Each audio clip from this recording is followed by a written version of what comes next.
maalin howleed oo rag kala haray nin hagoogtaa waa habaar qabe ee hadduu waa baryo nin weyn tahay kolaa weyl xashtaba wuxuun qabo. Assalaamu calaykum. dhowr qof oo ajnabi ah ayaa weydiiyay su'aal isla mid ah taasoo ah maxaa looga waayay dhalinyarada Soomaaliyeed ee ku dhaqan magaalada Istanbul goobaha shaqo ee magaalada.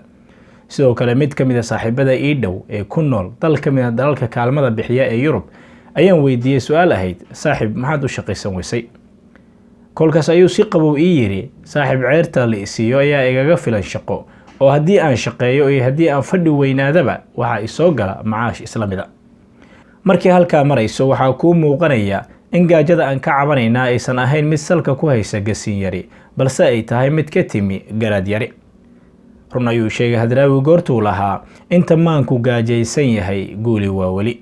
si kasta ay ahaataba waxaan wada ogsoonahay inaan leenahay diin iyo dhaqan nagu dhiirigelinayo inaan shaqaysano oo wax qabsano.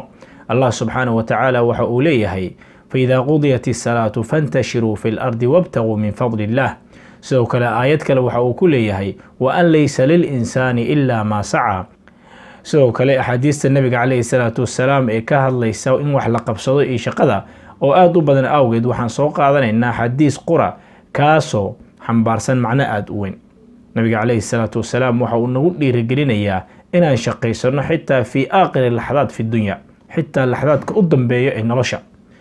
waxaa jira xadiis macno ahaan oranaya haddii ay timaado qiyaamada midkiin uu gacanta ku haya abuur ha beero haddii uu awoodo inuu ka gaarsiiyo ka hor inta aysan qiyaamadu dhicin. bal u fiirsa saaxiib, nabiga calayhi salaatu wassalaam inaan beerano oo wax qabsano ayuu nagu dhiirigelinayaa iyadoo qiyaamadii yaqiin tahay inay dhacayso.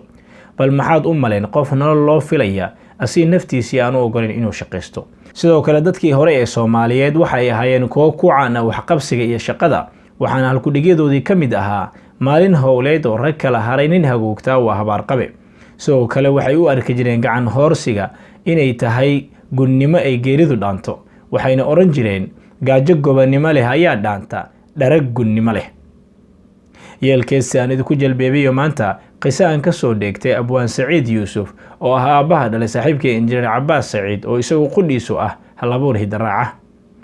abwaanku waxa uu leeyahay beri baa inan Soomaaliyeed ka soo hayaamay magaalada Hobyo isagoo u socdaalay dhanka East Africa. wuxuu ahaa shaqadoon ha yeeshee muuse helin shaqadii uu hawoonayay oo waxa uu markii dambe helay shaqo ahayd inuu ilaalo ka qabto ama waardiyeeyo gaari meel cidla ah ku rogmaday. maalin maalmaha ka mid ah soo shaqadiisii wata ayaa waxaa soo agmaray qaar ka mid ah dhalinyaradii reer Hobyo asii dalka kula noolayd. kolka ayay ku camirteen kuna yiraahdeen adigoo ah hanad reer Hobyo ah miyaad waxaan shaqo ka dhigatay eraya la mid ah dabcan. isna goobtii ayuu ku gabiyo wuxuu yiri gawaankii Hobyodii anoo golol ka soo dhoofay oo guri ajnabi soo galo gacali dhowraya gacmo laaban maayay shantan howl la galayaaye garan uga dhacba shilinka waan goobanahayaaye gaariyada rogmaday waa inaan gaarka ka hayaayo. hubaal waxa ah inuu yahay hanad han sare leh, qisadiisuna mudan tahay in caruurta soo koraysa lagu baro dugsiyada hoose si ay u gartaan sharafta ay shaqadu leedahay ugana dhowrsadaan gacan horsiga iyo gunnimadiisa. ugu dambeyn dhalinyaro ila dhugta qaar ka mid ah dardaarankii Xaaji Aadan Afqalooc Allah u naxariiste. inamiya hablaha waxaa tihiin aranka kacaye itaalgabay dadkiinii hore weydin aragtaane idinka ammaanada xilkii eegan qaabilaye iskiin wax u qabsada noloshu udub dhaxaadkiya.